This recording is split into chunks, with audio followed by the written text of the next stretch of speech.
ಹೆಬ್ಬೆಳಲು ಶ್ರೀಚಕ್ರಮಾತಾ YouTube channel ವೀಕ್ಷಕರಿಗೆ ನನ್ನ ಹೃತ್ಪೂರ್ವಕ ನಮಸ್ಕಾರಗಳು.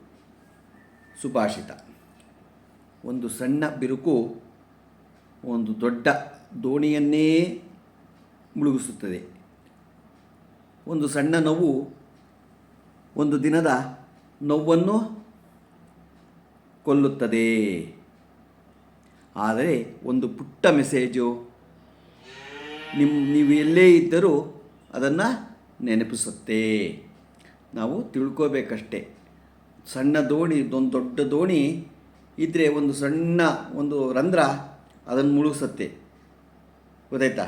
ಹಾಗೇನೇ ಒಂದು ಸಣ್ಣ ನೋವಿದ್ರೂ ಒಬ್ಬ ಮನುಷ್ಯನನ್ನು ಎಷ್ಟು ನೋಯಿಸುತ್ತದೆ. ಆವತ್ತಿಂದ ಇದನ್ನೇ ಮನಸ್ಸನ್ನೇ ನೋಯಿಸುತ್ತೆ. ಹಾಗಾದರೆ ಒಂದು ಪುಟ್ಟ ಮೆಸೇಜು ನೀವೆಲ್ಲೇ ಇದ್ರೂ ಅದನ್ನು ಒಂದು ಒಳ್ಳೆಯದಿದ್ದರೆ ನೆನಪ ಕೊಡುತ್ತೆ. ಇವತ್ತು ಒಂದು ದಿನಪಂಚಾಂಗಕ್ಕಿಂತ ಮುಂಚೆ ನಾವು ಗುರುಚರಿತ್ರೆಯ 12ನೇ ಅಧ್ಯಾಯವನ್ನು ತಿಳ್ಕೊಳ್ಳೋಣ. ಶ್ರೀ ಗುರುಭ್ಯೋ ನಮಃ. ಹರಿ ಓಂ.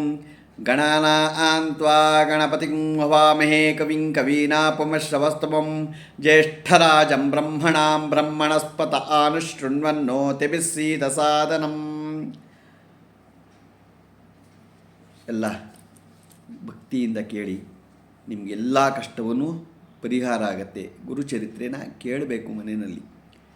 ನರಹರಿಯು ತಾಯಿ ಜ್ಞಾನೋಪದೇಶವನ್ನು ಮಾಡಿದನು. ಅಮ್ಮ, ನಮ್ಮ ಶರೀರವು ನಿತ್ಯವಲ್ಲ. ಎಲ್ಲಿಯವರೆಗೆ ಇದು ಶಕ್ತವಾಗಿರುವುದೋ ಅಲ್ಲಿಯವರೆಗೆ ಸತ್ಕಾರ್ಯಗಳನ್ನೇ ಮಾಡಬೇಕು. ಪತ್ನಿ, ಮನೆ, ಮಕ್ಕಳು ಯಾವುದೂ ಶಾಶ್ವತವಲ್ಲ. ಇವುಗಳ ಜವಾಬ್ದಾರಿಯನ್ನು ನಾವು ಎಚ್ಚರಿಕೆಯಿಂದ ನಿರ್ವಹಿಸಬೇಕು. ಸಂಪತ್ತು, ಅಧಿಕಾರಗಳು ಅಸ್ಥಿರ. ಇದರ ದುರುಪಯೋಗ ಎಂದಿಗೂ ಮಾಡಬಾರದು. ಈ ದೇಹವು ಹೂವಿನಂತೆ ಅರಳಿ ವಾಸನೆ ಬೀರಿ ಬೇಗನೆ ಬಾಡಿ ಹೋಗುತ್ತದೆ. ಆಗ ತಾಯಿಯು, ಮಗು ನಮಗೆ ಇನ್ನೊಬ್ಬ ಪುತ್ರನು ಜನಿಸುವವರೆಗಾದರೂ ಇಲ್ಲಿರಬಾರದೆ, ನಿನ್ನ ವಿರಹ ಸಹಿಸಲಾರೆ ಎಂದು ಬೇಡಲು ನರಹರಿಯು 1 ವರ್ಷ ಕಾಲ ತಾಯಿ ತಂದೆಗಳ ಬಳಿ ಇದ್ದು ಅವರಿಗೆ ಅವಳಿ ಮಕ್ಕಳ ಜನನವಾದ ಬಳಿಕ ಸಂಚಾರಕ್ಕೆ ಹೊರಡಲು ಅಪ್ಪಣೆ ಬೇಡಿದನು. ತಾಯಿಗೆ ಇನ್ನಿಬ್ಬರು ಪುತ್ರರು, ಒಬ್ಬ ಮಗಳು ಜನಿಸುವಂತೆ ಅನುಗ್ರಹಿಸಿದನು. ಅನೇಕರು ಈ ಬಾಲತಪಸ್ವಿ ಶಿಷ್ಯರಾದರು. ವಿರಹದಿಂದ ಬಳಲಿದ ತಾಯಿಗೆ, ಅಮ್ಮ, ನೀವು ನನ್ನನ್ನು ನೆನೆದಾಗ ಬರುವೆ, ಚಿಂತೆ ಬೇಡ. ಇನ್ನು 21 ವರ್ಷಗಳ ನಂತರ ಮತ್ತೆ ಬರುತ್ತೇನೆ. ಈಗ ತೀರ್ಥಯಾತ್ರೆಗೆ ಹೊರಟು ಋಷಿಗಳ ದರ್ಶನ ಮಾಡುತ್ತೇನೆ ಅಂತ ಕೇಳಿಕೊಂಡ್ರು ಎಂದು ಹೇಳಿ ಮೂಲ ರೂಪವನ್ನು ತೋರಿಸಿ ನರಹರಿಗೆ ತಪಸ್ಸಿಗೆ ಹೊರಟನು. ಮೊದಲು ನರಹರಿಯು ಕಾಶಿ ಕ್ಷೇತ್ರವನ್ನು ತಲುಪಿ ಅಲ್ಲಿನ ದತ್ತಘಾಟಿನಲ್ಲಿ ತಪೋನಿರತನಾದನು. ಅಲ್ಲಿದ್ದ ಸಕಲರೂ ಈ ಬಾಲಯೋಗಿಯ ತೇಜಸ್ಸಿಗೆ ತಲೆಬಾಗಿದರು. ಈತನ ವೈರಾಗ್ಯವನ್ನು ಮೆಚ್ಚಿದರು.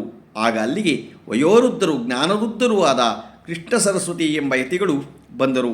ಆ ಯತಿಗಳು ತಮ್ಮ ಶಿಷ್ಯರಿಗೆ, ಈ ಬ್ರಹ್ಮಚಾರಿಯ ಸಾಮಾನ್ಯರಲ್ಲ, ಇವನು ನಾರಾಯಣನೇ ಆದ ದತ್ತಾತ್ರೇಯನ ಅವತಾರಿಯು. ನಾನು ಈತನಿಗೆ ಸನ್ಯಾಸ ದೀಕ್ಷೆ ನೀಡಿ ಲೋಕ ಕಲ್ಯಾಣಕ್ಕೆ ಅನುಕೂಲ ಮಾಡಿಕೊಡುತ್ತೇನೆ ಎಂದು ಶಿಷ್ಯರು ಈ ಮಾತನ್ನು ಆನಂದದಿಂದ ಒಪ್ಪಿದರು. ಈ ರೀತಿಯಾಗಿ ನಿರ್ಧರಿಸಿದ ಶ್ರೀಕೃಷ್ಣ ಸರಸ್ವತಿ ಯತಿಗಳು ದಿವ್ಯ ತೇಜಸ್ಸಿನಿಂದ ಶೋಭಿತನಾದ ನರಹರಿಗೆ ಶಾಸ್ತ್ರೋಕ್ತವಾಗಿ ಸನ್ಯಾಸ ದೀಕ್ಷೆ ನೀಡಿ ಪ್ರಣವ ಮಂತ್ರೋಪದೇಶ ಮಾಡಿ ಆತನಿಗೆ ಶ್ರೀ ನರಸಿಂಹ ಸರಸ್ವತಿ ಎಂಬ ಆಶ್ರಮ ನಾಮಕರಣ ಮಾಡಿದರು. ಮಾನವತಾರಿಯಾದ ಭಗವಂತನು ಮಾನವನಂತೆಯೇ ನಡೆದುಕೊಳ್ಳುತ್ತಾನೆ. ಅಂತೆಯೇ ಶ್ರೀರಾಮನು ಹಿಂದೆ ವಿಶ್ವಾಮಿತ್ರರಲ್ಲಿಯೂ ಶ್ರೀಕೃಷ್ಣನು ಸಾಂದೀಪಿನಿ ಗುರುಗಳಲ್ಲೂ ಗುರುಭಾವನೆ ತಾಳಿ ವಿದ್ಯಾಭ್ಯಾಸ ಮಾಡಿದಂತೆ ಶ್ರೀ ನರಸಿಂಹ ಸರಸ್ವತಿಗೂ ವಿದ್ಯಾಭ್ಯಾಸ ಮಾಡಿದರು. ಇದೇ ರೀತಿ ನರಹರಿಯು ಸನ್ಯಾಸ ಆಶ್ರಮವನ್ನು ಸ್ವೀಕರಿಸಿ ಶ್ರೀ ನರಸಿಂಹ ಸರಸ್ವತಿ ಎಂಬ ಹೆಸರಿನಿಂದ ಶಿಷ್ಯರಿಗೆ ವೇದಶಾಸ್ತ್ರಗಳನ್ನು ಸಾರವನ್ನು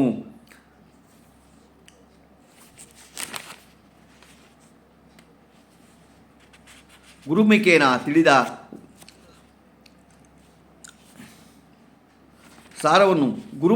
ತಿಳಿದು ಉಪದೇಶ ಮಾಡಿದನು. ಕಾಶಿ ಕ್ಷೇತ್ರದಲ್ಲಿ ನರಸಿಂಹ ಸರಸ್ವತಿ ಯತಿಗಳು ಕೀರ್ತಿ ಹೆಚ್ಚಾಗಿ ಅನೇಕರು ಅವರಲ್ಲಿ ಶಿಷ್ಯತ್ವ ವಹಿಸಿ ಧನ್ಯರಾದರು. ಶ್ರೀ ಗುರುಗಳ ತೀರ್ಥಯಾತ್ರೆ ಕೈಗೊಂಡು ಪುಣ್ಯಕ್ಷೇತ್ರ ದರ್ಶನ ಮಾಡುತ್ತಾ ಗಂಗಾಸಾಗರದ ಮೂಲಕ ಪ್ರಯಾಗ ಕ್ಷೇತ್ರವನ್ನು ತಲುಪಿದರು. ಅಲ್ಲಿ ಮಾಧವ ಎಂಬ ವಿಪ್ರನಿಗೆ ಸನ್ಯಾಸ ದೀಕ್ಷೆ ನೀಡಿ ಮಾಧವ ಸರಸ್ವತಿ ಎಂಬ ಹೆಸರಿಟ್ಟರು. ಹೀಗೆ ಶ್ರೀ ಗುರುಗಳು ಶಿಷ್ಯವೃಂದದ ನಡುವೆ ಪೂರ್ಣಚಂದ್ರನಂತೆ ಶೋಭಿಸುತ್ತಿದ್ದರು ಎಂಬಲ್ಲಿಗೆ ಸರಳ ಶ್ರೀ ಗುರುಚರಿತ್ರೆಯ 12ನೇ ಅಧ್ಯಾಯ ಇಲ್ಲಿಗೆ ಸಂಪೂರ್ಣ ಆಗತ್ತೆ. ಎಲ್ಲ ಗುರುಚರಿತ್ರೆಯನ್ನು ಕೇಳಿ ನಿಮಗೆಲ್ಲರೂ ಒಳ್ಳೆಯದಾಗಲಿ. ಇವತ್ತು ದಿನಪಂಚಾಂಗವನ್ನು ತಿಳ್ಕೊಳ್ಳೋಣ. ದಿನಾಂಕ 19/11/2024 ಮಂಗಳವಾರ, ಶ್ರೀ ಕ್ರೋಧಿನಾಮ ಸಂವತ್ಸರ, ದಕ್ಷಿಣಾಯನ, ಶರದೃತು, ಕಾರ್ತೀಕ ಮಾಸ, ಕೃಷ್ಣಪಕ್ಷ, ತಿಥಿ ಚೌತಿ, ರಾತ್ರಿ 8:51, ನಕ್ಷತ್ರ ಆರ್ದ್ರೆ, ಸಾಯಂಕಾಲ 6:51, ಮಳೆ ಅನುರಾಧ 1ನೇ ಪಾದ. ರಾತ್ರಿ ರಾಹುಕಾಲ 3 ಗಂಟೆ 2 ನಿಮಿಷದಿಂದ 4:29 ತನಕ ಇದೆ. ಗುಳಿಕ ಕಾಲ 12:09ರಿಂದ 1:36 ತನಕ ಇದೆ. ಯಮಗಂಟೆ ಕಾಲ 9:16ರಿಂದ 10:43 ತನಕ ಇದೆ. ಇವತ್ತು ಯಾರು ಹುಟ್ಟುಹಬ್ಬ ಆಚರಿಸ್ಕೊತಿದ್ರು, ಮದುವೆಯಾದ ದಂಪತಿಗಳು ವಾರ್ಷಿಕೋತ್ಸವ ಆಚರಿಸ್ಕೊತಿರೋರಿಗೆ ನಮ್ಮ ಹೆಬ್ಬಳಲು ಶ್ರೀಚಕ್ರಮಾತಾ ಯೂಟ್ಯೂಬ್ ಚಾನಲ್ ಕಡೆಯಿಂದ ಶುಭ ಕಾಮನೆಗಳನ್ನು ತಿಳಿಸ್ತೀವಿ. ದೇವರು ಅವರಿಗೆ ಆಯಸ್ಸು, ಆರೋಗ್ಯ, ಐಶ್ವರ್ಯ ಎಲ್ಲ ಕೊಟ್ಟು ಕಾಪಾಡಲಿ ಅಂತ ನಾನು ಕೇಳ್ಕೊತೀನಿ. ನಮ್ಮ ಹೆಬ್ಬಳಲು ಶ್ರೀಚಕ್ರಮಾತಾ ಯೂಟ್ಯೂಬ್ ಚಾನಲ್ ಯಾರು ಸಬ್ಸ್ಕ್ರೈಬ್ ಆಗಿಲ್ಲ ದಯಮಾಡಿ ಸಬ್ಸ್ಕ್ರೈಬ್ ಆಗಿ, ಲೈಕ್ ಕೊಡಿ. ಇದು ನಿಮ್ಮದೇ ಚಾನಲ್ ಆಗಿದ್ದರಿಂದ ನಮ್ಮ ಲಿಂಕನ್ನು ಬೇರೆ ಗ್ರೂಪ್ಗಳಿಗೆ ಫಾರ್ವರ್ಡ್ ಮಾಡಿ. ನಮಸ್ಕಾರಗಳು.